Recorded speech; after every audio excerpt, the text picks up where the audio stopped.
तर मित्रांनो आणि मैत्रिणींनो, काही न करता शांत बसला असता जर का तुम्ही अस्वस्थ होत असाल, तुम्हाला अस्वस्थता जाणवत असेल, तर कदाचित याचा अर्थ असा होतो की तुम्ही शांत बसलेलेच नाही आहात. तुम्हाला शांतता अजून आलेलीच नाही आहे. कदाचित याचा अर्थ असा होऊ शकतो की काहीही न करता शांत बसण्याची, नुसतं बसण्याची क्षमता तुम्ही गमावून बसलेले आहात. पण मग जर काही न करता शांत बसल्यानंतर अस्वस्थता येत असेल, मनुष्य अस्वस्थ होत असेल, तर मग का बसायचं काही न करता नुसतं? आज आपल्याकडे करायला अनेक गोष्टी आहेत, अनेक ॲक्टिव्हिटीज आहेत, अनेक गोष्टीमध्ये आपण आपलं मन गुंतवू शकतो. असं असताना का बसायचं काही न करता शांत, जेव्हा त्याच्यामुळे मन अस्वस्थ व्हायला होतं आहे? याचे काही फायदे आहेत? काही न करता नुसतं बसणं याचे काही फायदे आहेत की असंच बसलं जातं काही न करता नुसतं? हा सर्व विषय आजच्या व्हिडिओमध्ये आपण सविस्तर समजून घेणार आहोत. सुरुवात करूयात आजच्या व्हिडिओला. ओके, आता सगळ्यात पहिल्यांदा काहीही न करता बसणं म्हणजे काय ते समजून घेऊयात. काहीही न करता बसणं म्हणजे आराम करणं, विश्रांती घेणं असं नाही. काहीही न करता बसणं म्हणजे आपल्या मनाला कुठलंही काम न देता बसणं. याला म्हणतात काहीही न करता बसणं. म्हणजे कुठलीही ॲक्टिव्हिटी न करता बसणं, मोबाईल न पाहता बसणं, टी व्ही न पाहता बसणं, इंटरनेट न पाहता बसणं, गप्पा न मारता बसणं, गाणी न ऐकता बसणं, फोन न करता बसणं, अजून कुठलीही ॲक्टिव्हिटी न करता निवांत बसून राहणं, याला काहीही न करता बसणं असं म्हणण्यात येतं. सो जेव्हा आपल्याला दिवसभरामध्ये अचानक 10 मिनटं वेळ मिळतो आणि आपण म्हणतो की आता मी जरा ना निवांतपणे बसतो किंवा आता मी जरा निवांतपणे बसते, तेव्हा काय व्हायला सुरुवात होते? काही नाही, पहिले 5 मिनटं छान जातात. पहिले 5 मिनटं आपण निवांत बसलेलो असतो, एक असा उच्छ्वास सोडतो, असा करून एक उच्छ्वास सोडतो आणि आपण निवांत बसलेले असतो. पण पहिला धक्का बसतो तो पहिल्या 5 मिनटानंतर. काय होतं पहिल्या 5 मिनटानंतर? काही नाही, पहिल्या 5 मिनटानंतर मग आपलं मन आपल्याला सांगायला सुरुवात करतं की अरे काहीतरी कर, काहीतरी ॲक्टिव्हिटी कर, काहीतरी शोध, काहीतरी काम कर. कुठलं तरी काम राहिलेलं असेल, कुठली तरी गोष्ट करायची राहिलेली असेल, कोणाला तरी फोन करायचा असेल, कुठलं तरी गाणं ऐकायचं राहिलेलं असेल, कुठला तरी व्हिडिओ ऐकायचा राहिलेला असेल आणि मग आपण त्यानुसार करायला सुरुवात करतो. आपण लगेच मोबाईल हातामध्ये घेतो, मोबाईल स्क्रोल करायला सुरुवात करतो किंवा मोबाईलवर एखादा व्हिडिओ पाहायला सुरुवात करतो. आता मोबाईलवर व्हिडिओ पाहणं याच्या बाबतीमध्ये सुद्धा अनेकांचं काहीतरी वेगळंच जस्टिफिकेशन असतं. म्हणजे काय, तर अनेकांना इन्फॉर्मेटिव्ह व्हिडिओ पाहायला आवडतात. आता इन्फॉर्मेटिव्ह व्हिडिओ पाहण्यामध्ये चूक काही नाही आहे. त्यांचं असं म्हणणं असतं की त्यातून नॉलेज मिळतं, ओके, पण ते तुम्ही इतर वेळेला सुद्धा मिळवू शकता की. आत्ता जर तुम्ही ठरवलेलं आहे की मी काहीही न करता बसणार आहे, तर मग काही न करता बसा. पण नाही, आत्ता ह्यांना नाही, मला तो इन्फॉर्मेटिव्ह व्हिडिओ मी तो एक सेव्ह करून ठेवलेला आहे, तो मला पाहायचा आहे. आणि मग आपण मोबाईल घेतो आणि तो इन्फॉर्मेटिव्ह व्हिडिओ नॉलेज गेन करण्याच्या नावाखाली पाहायला सुरुवात करतो. तर काही जण असतात जे त्यांचं टी व्ही सुरू करतात. आजकाल त्यावर OTT असतं. या OTT चॅनल्सवर ते मूव्हीज बघतात, वेबसिरीज बघतात, वेगळ्या वेगळ्या गोष्टी बघतात, डॉक्युमेंटरीज पाहत असतील. पण ते काही ना काहीतरी ॲक्टिव्हिटी करतात. काही जण असतात त्यांना अचानक आठवतं की अरे आज मी आईला फोन नाही केला, आणि मग ते आईला फोन करतात. मग आईला फोन करून पुढचा अर्धा तास आईशी गप्पा मारण्यामध्ये कसा जातो त्यांना कळत नाही. काही जणांना कुठलं तरी काम आठवतं, कुठलं तरी रखडलेलं काम असतं, कुठलं तरी राहिलेलं काम असतं, ते काम करायला ते सुरुवात करतात. सो अशा वेळेला आपण काही ना काहीतरी ॲक्टिव्हिटी शोधून काढतो, काही ना काहीतरी कामं खोदून काढतो आणि आपण ठरवलेलं असतं की मी काहीही न करता नुसतं बसून राहणार आहे. पण आपण काहीही न करता नुसतं 5 मिनटापेक्षा जास्त वेळ बसून राहत नाही. आपण काही ना काहीतरी ॲक्टिव्हिटी करायला सुरुवात करतो. कारण आपण आपल्या मनाला रिकामं बसायची सवयच नाही लावलेली. आपल्या मनाला रिकामं बसायची सवय नाही आहे, तर आपल्याला रिकामा वेळ भरून काढायची सवय आहे. आपण रिकामा वेळ भरून कसा काढायचा हे शिकलेले आहोत. पण मग का आपलं मन आपल्याला काहीतरी ॲक्टिव्हिटी करायला सांगत असतं? का आपलं मन आपल्याला नुसतं काही न करता बसू देत नाही? का आपल्याला आपलं मन शांत बसू देत नाही? काहीही न करता बसलं असता आपलं मन आपल्याला काहीतरी कर असं सांगतं. कारण रोजच्या जगण्यामध्ये ज्या गोष्टी आपण दाबून ठेवलेल्या असतात, त्याच गोष्टी काहीही न करता बसल्यानंतर सगळ्यात पहिल्यांदा वर यायला सुरुवात होते. ज्या गोष्टी आपण दाबून टाकलेल्या असतात, ज्या गोष्टी आपण दडपलेल्या असतात, त्याच गोष्टी काहीही न करता बसल्यानंतर वर यायला सुरुवात होते. मग त्या गोष्टी म्हणजे कुठलाही प्रश्न असू शकतो, एखादी भीती असू शकते, एखादी भावना असू शकते, एखादा विचार असू शकतो, एखादी चिंता असू शकते, कुठलीही गोष्ट असू शकते जी आपण फेस करू इच्छित नाही आहोत किंवा फेस करायची आपली हिंमत होत नाही आहे. काही उदाहरणं पाहूयात. एखादा न बोललेला थकवा असू शकतो. न बोललेला थकवा म्हणजे काय, तर एखाद्या व्यक्तीला 9 ते 5चा जॉब करायचा कंटाळा आलेला आहे. आता याला न बोललेला थकवा असं म्हणता येतं. का न बोललेला थकवा? तो इतरांशी का शेअर करू शकत नाही? कारण त्याला माहिती आहे इतरांशी शेअर केल्यानंतर काय उत्तरं मिळणार आहेत. ठरलेली उत्तरं मिळणार आहेत, ती म्हणजे जॉब हा स्टेबल असतो, त्यामध्ये स्टॅबिलिटी असते, किंवा जॉब तर सगळेच करतात असा कंटाळा अरे सगळ्यांना येतच असतो, कधीतरी ती फेज येतच असते, ही पण फेज निघून जाईल. त्याचबरोबर आता काय करणार? आता या वयामध्ये काही करणं शक्य नाही आहे, आता काहीतरी बदल करायची वेळ निघून गेली, हीच उत्तर इतरांच्याकडून घेणार आहेत, किंवा स्वतःच्या मनामध्ये देखील हा विषय आल्यानंतर सगळ्यात पहिल्यांदा हीच उत्तरं बाहेर येणार आहेत हे आपल्याला माहिती असतं आणि त्यामुळे आपण या प्रश्नांना सामोरे जात नसतो. तर काही जणांच्या बाबतीमध्ये एखादी नाव न दिलेली भीती असू शकते. नाव न दिलेली भीती म्हणजे काय, तर समजा एखाद्या व्यक्तीला लग्नानंतरच्या काही वर्षांमध्येच आपल्या रिलेशनशिपच्या बाबतीमध्ये भीती वाटू शकते की आपलं रिलेशनशिप, आपलं नातं आधीसारखंच राहील ना. म्हणजे लग्न झाल्यानंतर पहिले 1 वर्ष 2 वर्ष त्या नात्यामध्ये जे नाविन्य होतं ते नाविन्य आता कुठेतरी मिसिंग वाटायला लागलेलं आहे. आधी आम्ही एकमेकांशी जितके अटॅच होतो, जितके कनेक्टेड होतो, तेवढं आता आमच्यामध्ये कनेक्शन जाणवत नाही आहे. माझ्या बाजूने आहे, पण समोरच्याच्या बाजूने तेवढ्या गोष्टी होत नाही आहेत, तेवढं शेअर करणं होत नाही आहे, कुठल्याही निर्णयामध्ये मला इन्व्हॉल्व करून घेणं होत नाही आहे, किंवा अजून देखील काही गोष्टी असू शकतात ज्या गोष्टींमुळे त्या व्यक्तीच्या मनामध्ये ही भीती निर्माण होते की आमचं नातं आता आधीसारखंच राहिलेलं आहे का, किंवा ही भीती निर्माण होते की आमचं नातं कायम असंच राहील ना, आमचं नातं कायम आत्ता जसं आहे तसंच राहील ना.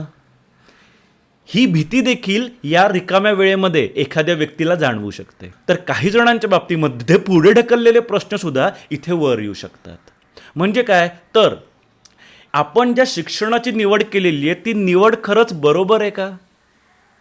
10वी झाल्यानंतर 12वी झाल्यानंतर जेव्हा आपण एक विशिष्ट शिक्षणाची निवड करत असतो तेव्हा ते शिक्षण सुरू झाल्यानंतर त्या बाबतीतल्या त्या क्षेत्रातल्या काही गोष्टी आपल्याला जेव्हा समजायला सुरुवात होते तेव्हा मनामध्ये एक संशय निर्माण होतो की मी योग्य साईडला आलेलो आहे का, मी योग्य क्षेत्रामध्ये ॲडमिशन घेतलेली आहे का, किंवा नोकरी लागल्यानंतर सुद्धा असं एखाद्या व्यक्तीला वाटू शकतं की मी योग्य ठिकाणी आलेलो आहे का, मी योग्य ठिकाणी जॉब करतोय का, मी योग्य क्षेत्रामध्ये आलेलो आहे का, मला जे हवं होतं ते हेच आहे का,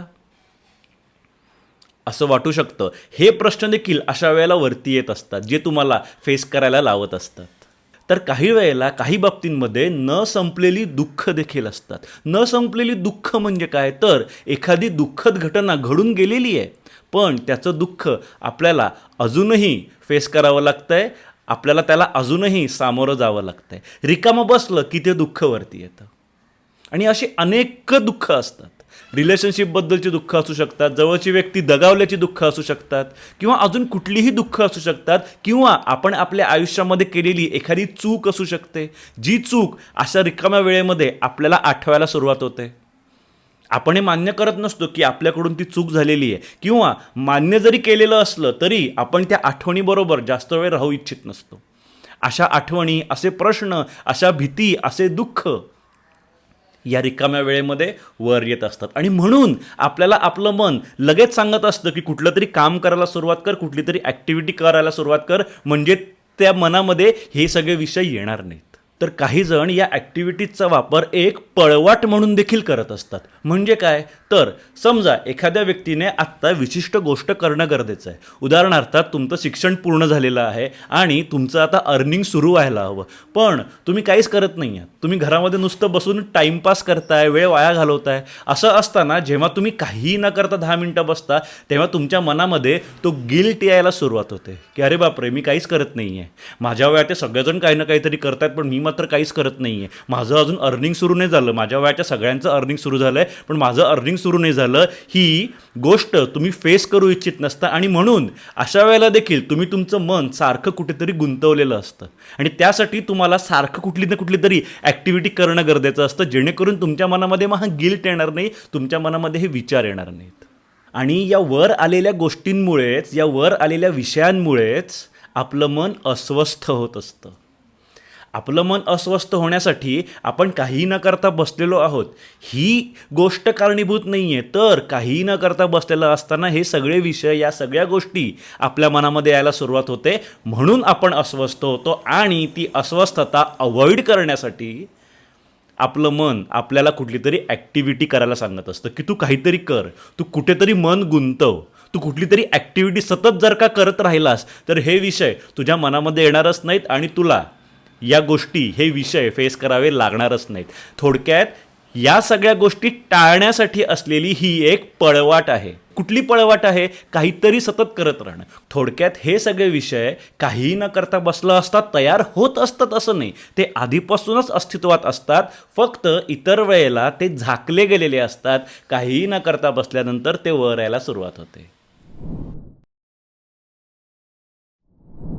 आणि मग अशा वेळेला आपण या मनाचं ऐकून कुठली तरी ॲक्टिव्हिटी करायला सुरुवात करतो, कोणाला तरी फोनच करतो किंवा मोबाईलच स्क्रोल करायला सुरुवात करतो, यूट्यूब बघतो, शॉर्ट्स बघतो, रील्स बघतो किंवा कुठलं तरी काम करतो. अचानक आपल्याला चहा प्यायची इच्छा होते, मग आपण उठून चहा करायला सुरुवात करतो. अचानक आपल्याला काहीतरी खायला हवं असतं, भूक लागलेली असते अचानक. अनेकांच्या बाबतीमध्ये हे सुद्धा होतं, रिकामा वेळ मिळाला की या लोकांना भूक लागते, कारण ती सुद्धा एक ॲक्टिव्हिटी असते.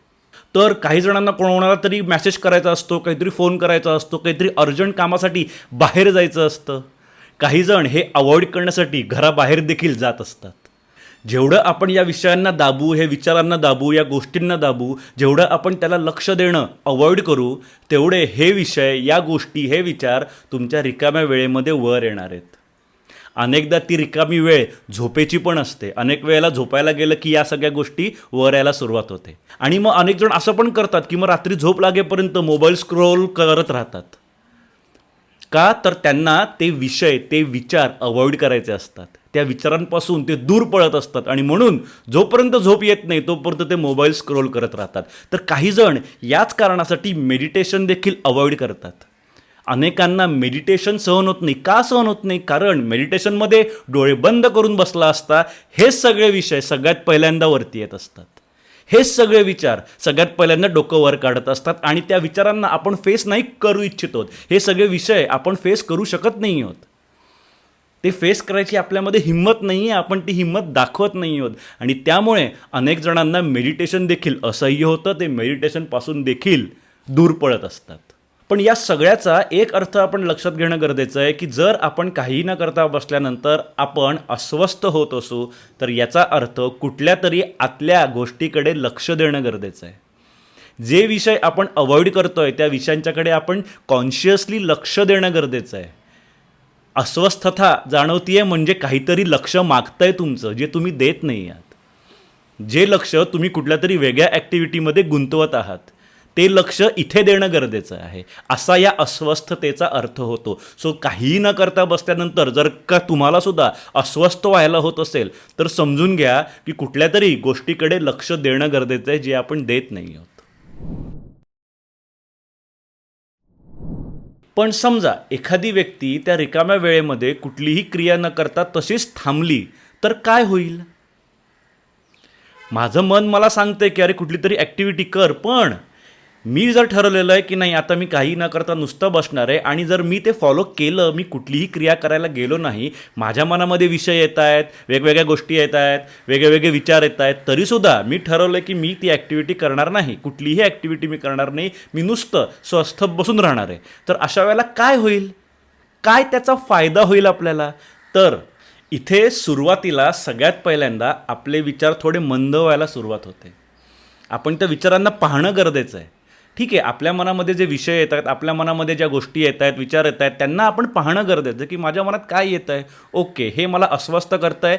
सो आपण त्या विचारांना आधी फेस करणं गरजेचं आहे. आणि जेव्हा त्या विचारांना फेस करायला सुरुवात करतो, जेव्हा त्या विचारांना, त्या विषयांना आपण लक्ष द्यायला सुरुवात करतो, तेव्हा ते विषय, ते विचार थोडेसे मंद व्हायला सुरुवात होते, थोडेसे संथ व्हायला सुरुवात होते.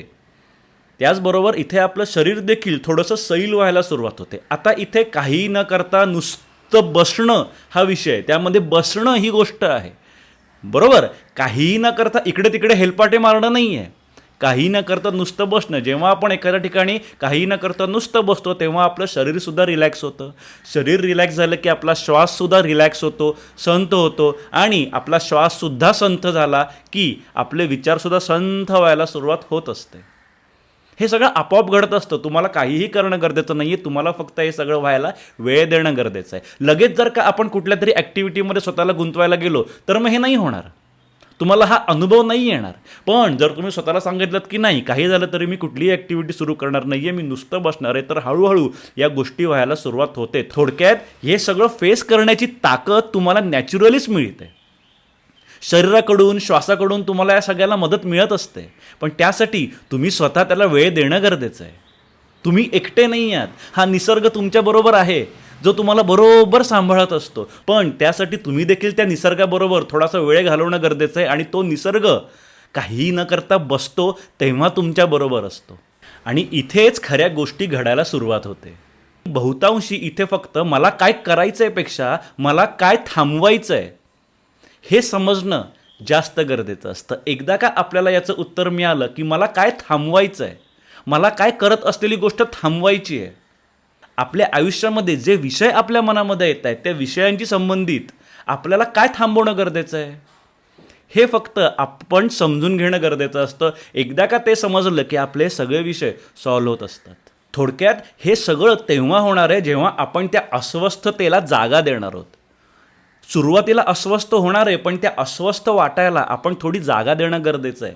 त्या जागेत ती अस्वस्थता येऊ देत. ती अस्वस्थताच आपल्याला योग्य दिशेला घेऊन जाणार आहे. आपण जर का त्या अस्वस्थतेला फेसच नाही केलं, आपण जर का ती अस्वस्थता आपल्या रिकाम्या वेळेमध्ये येऊच नाही दिली, तर आपण कदाचित योग्य दिशेला जाऊ देखील शकणार नाही. आणि त्यासाठी ती अस्वस्थता गरजेची आहे. ती अस्वस्थता येऊ देत, काही हरकत नाही. काही जणांना असं वाटतं की एखाद्या वेळेला काही न करता बसणं, या विषयांच्या बरोबर काही न करता बसणं म्हणजे हे विषय स्वीकारल्यासारखं आहे. म्हणजे एखादा विषय सॉल्व्ह होण्यासाठी मी जे करणं गरजेचं आहे, जे मी करत नाही आहे ते एक आता मी करायला तयार झालेलो आहे, असा याचा अर्थ होतो की काय, अशी काही जणांना भीती वाटते. पण जेव्हा तुम्ही तुमच्या मनात आलेल्या विषयांच्या बरोबर थांबायला सुरुवात करता तेव्हा त्याचा अर्थ केवळ असा होतो की आता मी पळत नाही आहे, मी काहीतरी करायला तयार झालेलो आहे, असा याचा अर्थ होत नाही. डोंट वरी, तो निर्णय तुमचा स्वतःचा असणार आहे. तुम्हाला जर काहीतरी करणं गरजेचं आहे आणि ते तुम्ही करायला तयार व्हायचं असेल तुम्हाला, तर तुम्ही होऊ शकता. तुम्हाला असं वाटतं की नाही मी हे करू इच्छित नाही, तर नाही केलं तरी चालेल. पण काही न करता तुम्ही नुसते बसलेले आहात, त्या विषयाच्या बरोबर आहात, त्या विचारांच्या बरोबर आहात, याचा अर्थ तुम्ही केवळ त्यापासून न पळत नाही आहात इतकाच त्याचा अर्थ होतो. पण एक गोष्ट आपण इथं लक्षात ठेवणं गरजेचं आहे की आयुष्यात बऱ्याच गोष्टी आपण पळणं थांबल्यावरच दिसायला सुरुवात होत असते. आणि म्हणून काही न करता नुसतं बसणं म्हणजेच न पळता थांबणं ही सुरुवात असते. आयुष्यातल्या अनेक गोष्टी सॉल्व्ह होण्याची ही सुरुवात असते की आधी थांबा जरा वेळ, काही न करता बसा, बरोबर सगळ्या गोष्टी सॉर्ट होतील, सगळं छान होईल आयुष्यामध्ये. तुम्ही फक्त मेडिटेशन पण नाही केलं तरी चालेल, फक्त काही न करता थोड्या वेळ बसा. काही न करता थोड्या वेळ बसणं म्हणजेच न पळता थांबणं ही आयुष्यातल्या अनेक गोष्टी सुटण्याची सुरुवात असते. आयुष्य आनंदमयी होण्याची सुरुवात असते असं म्हणलं तरी अतिशयोक्ती होणार नाही. तुम्ही काहीही न करता केवळ नुसतं बसल्यावर देखील तुमचं आयुष्य आनंदमयी होऊ शकतं. थोडक्यात काहीही न करता नुसतं बसलं असता तुम्ही अस्वस्थ होत असाल, तुम्हाला अस्वस्थता जाणवत असेल, तर ही अस्वस्थता दूर करण्यासाठी नसते, ती ओळखण्यासाठी असते. व्हिडिओ आवडला असेल तर व्हिडिओला लाईक करा, चॅनलला सबस्क्राईब करा आणि काही शंका असेल तर ती खाली कमेंटमध्ये विचारा. तुमच्या सर्व कमेंट्सना आम्ही नियमित रिप्लाय करत असतो.